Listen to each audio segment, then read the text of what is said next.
ئامادەکردن و تەواوکردنی پێشەواکان. لە کاتی ئامادەکردنی کەسانی دیکە بۆ ڕۆڵی خزمەتەکانیان پێویستە گرنگی بدرێتە پێشەوا سەرەکیەکان کە توانای لاساییکردنی پێشەوا بنەڕەتیەکان هەیە. لەم نمونەیەدا وا باسی دەکەین. عیسا پێشەوا و بنەڕەتی یەکەمە.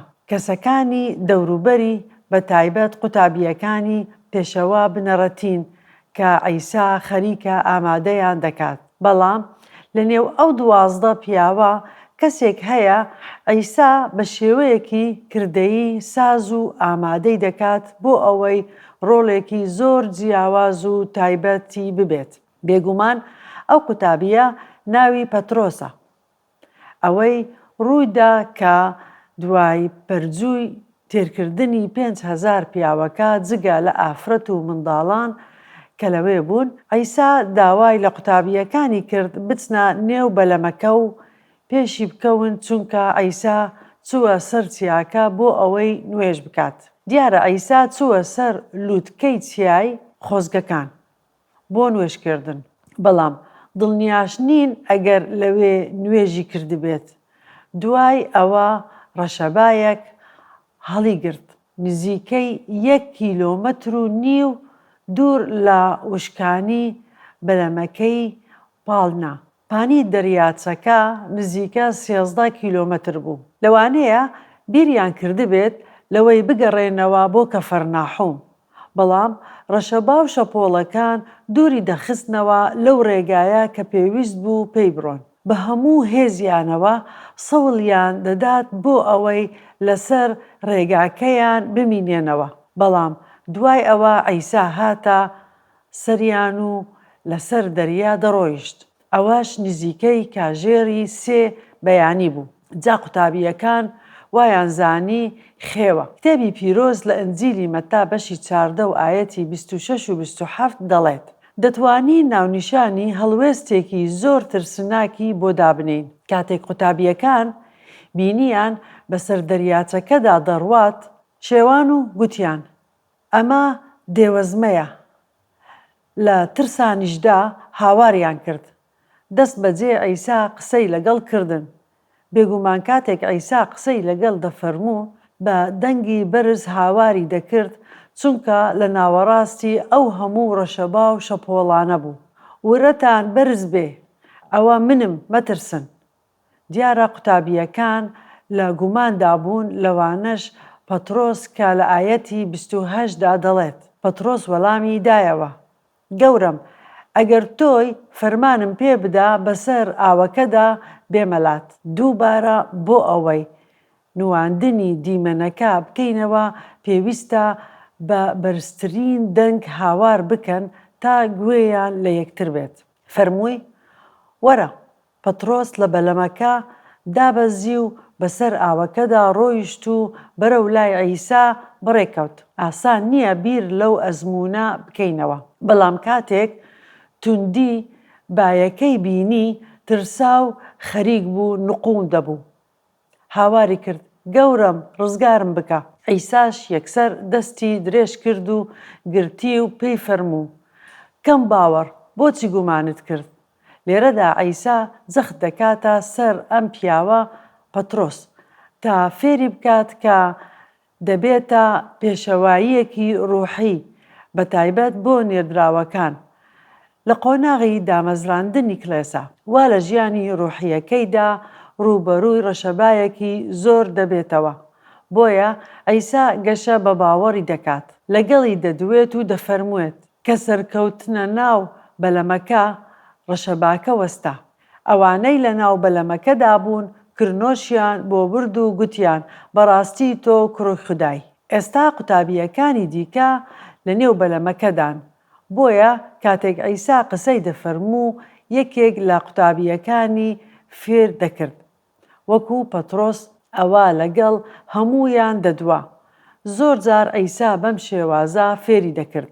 لەم حاڵەتەدا پێویستە بگەڕێینەوە بۆ یەکەم جار کە پەترۆسی نێردراو عیسای شکۆداری بینی. لەوانەیە ئەو دیدارە پێش ساڵێک یان ساڵێک و نیو بوو بێت.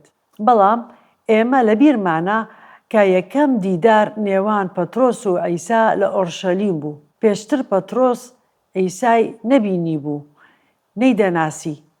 ئەندراوس برای پەترۆسی شوێنکەوتەی یەحیا لە ئاو هەڵکێش بوو. وا دیارە ئەندراوس پشووی دابوو لە ماسیگرتن و چوو بوو بۆ ئۆرشەلیم و سەرقاڵی فێرکردنەکانی یەحیای لە ئاو هەڵکێش بوو. پەترۆس زانی کە ئەندراوس برای چووتە پاڵ بزوتنەوەیەکی ئاینی یاخود تایفی، چونکە ئەو کاتا جوولەکەکان بەو شێوەیە بیریان لە یەحیای لە ئاو هەڵکێش دەکردەوە. فەریسی و سەرۆکە ئاینەکان هەموویان دژی بوون. دیارە پەترۆس چوو بۆ ئۆرشەلیم تا هەواڵی براکەی بزانیت و لێی دڵنیا بێت، چونکە جەلیل کە شوێنی نیشتەجێبوونیانە نزیکەی 160 کیلۆمەتر دوورە لە ئۆرشەلیم. جا پەترۆس گەیشتە ئۆرشەلیم. لە ئنجیلی یۆحەنا بەشی 1 ئایەتەکانی 40 تا 42 دەڵێ: ئەندراوسی برای شیمۆن پەترۆس یەکێک بوو لەو دوانەی کە گوێیان لە یەحیا بوو دوای عیسا کەوتن. لێرە دەزانین کە ئەندراوس قوتابیەکی یەحیای لە ئاو هەڵکێش بوو. دوای ئەوە کتێبی پیرۆز دەڵێ یەکەم جار ئەندراوس چوو شیمۆنی برای دۆزیەوە و پێی گوت: مەسیحمان دۆزیەوە، واتە دەست نیشان کراو. اینجا شیمۆنی هێنایە لای عیسا. شیمۆن پەترۆس پێشتر هەرگیز عیسای نەبینی بوو. ئەندراوس لەوێ بوو، مەدوای 15 کیلۆمەتر دوور بوو لە شارەکەیان. پەترۆس لە ئۆرشەلیم بوو. ئەندراوس دەیزانی پەترۆس لەوێیە. جا چوو بۆ لای و پێی گوت: گوێ بگرە براکەم، وەرە دەمەوێ کەسێکت پێ بناسێنم. عیساش تەمەشای کرد و فەرمووی: تۆ شیمۆنی کوڕی یۆنای. لەوانەیە پەترۆس لە دڵی خۆیدا گوتبیت: باشە، دیارە ئەندراوس باسی منی بۆ کردووە. دوای ئەوە عیسا پێی فەرموو: بەڵام بە کێفاس ناو دەبردرێیت، بە ئارامی کێپە، واتە تاشبەرد، بە یۆنانیش پەترۆس. لێرەدا لە ناوەڕاستی دەریاکە وەکو ئەوە بێ عیسا بە پەترۆس بفەرموێت: ئەی پەترۆس، کوا تاشبەردەکەم، دەبێ ببیتە تاشبەرد، دەبێ باوەڕ بهێنیت و متمانەت هەبێت. لێرەدا عیسا فێری پەترۆس دەکات. وەکو پێشتریش گوتمان، لەو کاتەی فێری پەترۆس دەکات قوتابیەکانی دیکەش فێر دەکرد. بەرنامەی فێرکردنی عیسا زۆر سەیرە، چونکە ئەوەی دەبینین دەتوانین ناوی بنێن استراتیژیەتی ئامادەکردنی عیسا بۆ پێشەواکان. بینیمان چۆن عیسا خزمەتی خەڵکەکەی کرد. ئەو خەڵکەی شوێنی کەوتبوون، گوێیان لێدەگرت. ئەو خەڵکەی تێر کرد، نان و ماسیەکانی زۆر کردەوە، فێری کردن. بەڵام کێ گوێی دەگرت لەو فێرکردنە؟ ئەوانەی کە گوێیان دەگرت ئەوانن کە کتێبی پیرۆز ناویان لێدەنێت نێردراوەکان. ئەوانە ژمارەیان لە ژمارەی قوتابیەکان زۆرتر بوو. گوتیان کە دەیانەوێت شوێنکەوتەی عیسا بن، دەیانویست گوێ لە فێرکردنەکانی عیسا بگرن. تەنها گرنگیان بە پێداویستیە جەستەییەکانیان نەدەدا، بەڵام گرنگیان بە شتە ڕۆحیەکانیان دەدا. بۆیە زۆر جار عیسا پشتی لە کۆمەڵەکانی دەکرد و لەگەڵ نێردراوەکان دەدوا. هەندێک جاریش کۆمەڵەکە هەوڵیان دەدا گوێ لەوە بگرن کە عیسا لەگەڵ نێردراوەکان دەیفەرمووێت کاتێک لە کۆمەڵێکی بچووک دەبوون، واتە 12 قوتابیەکە. هەرچیەک بێت، ئەو فێرکردنەی عیسا بۆ کۆمەڵە گەورەکەی قوتابیان نێردراوان گوێیان لە فێرکردنەکانی عیسا دەگرت، بەڵام دوای ئەوە دەگەڕایەوە لایەن و پرسیاریان لێ دەکرد. عیسایش کۆدار: ئێمە گوێمان لێت بوو ئەو شتە بە قوتابیەکانت دەفەرموو، مەبەستت چی بوو لەوەی ئەویش جەختی دەکردا سەریان و فێری دەکردن؟ ئەوە بەرنامەیەکی ناوازە بوو، وایە؟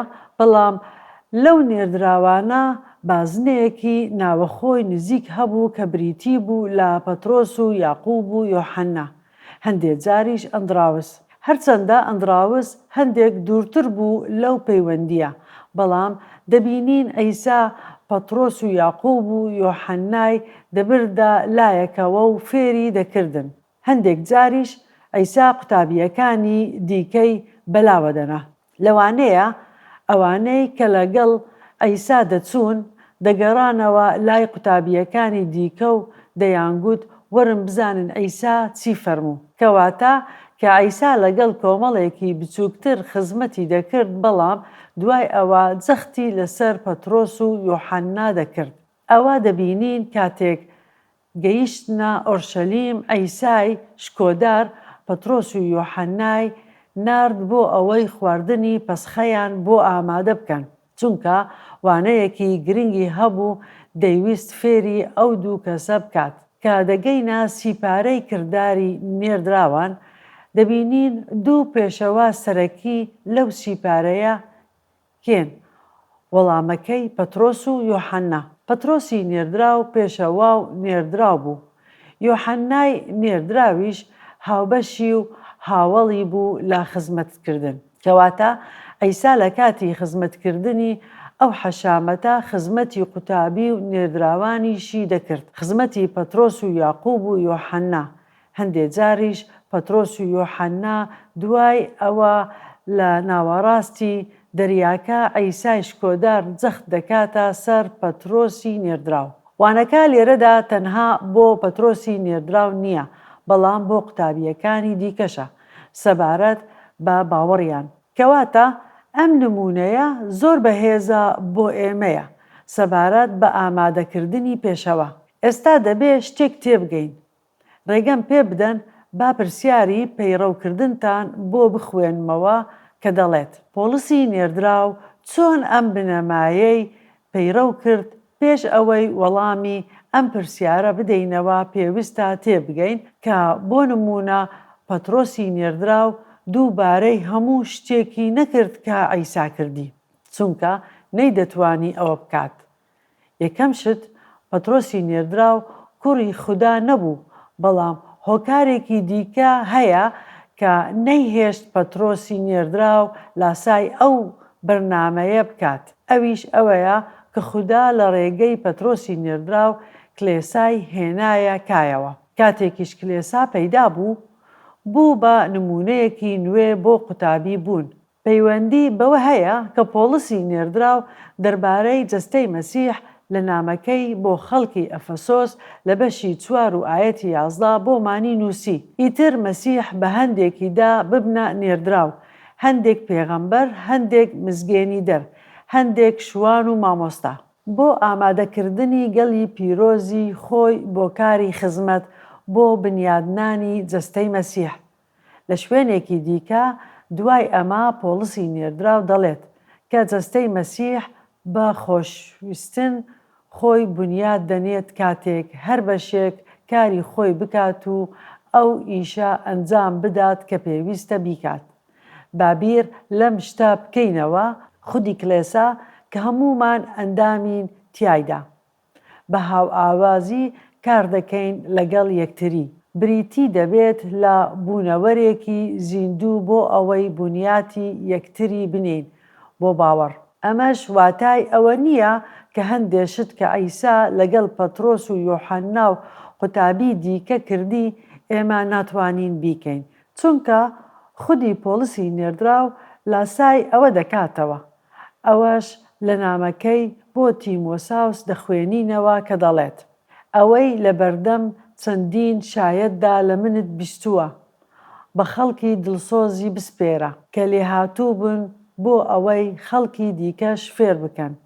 تەنانەت پۆلیسی نێردراو لاسای بەرنامەی ئەیسا بە تەواوی نەکرد، بەڵام لە ڕووی بنەماوە چەمک و پێکهاتەی کاریگەری بەکارهێنا لە بەرنامەی ئەیسا، بە تایبەت لەگەڵ پیاوێک وەکو تیمۆساوس. ئەوەی تەرکیزی کردووەتە سەر گەشتی موژدەدان.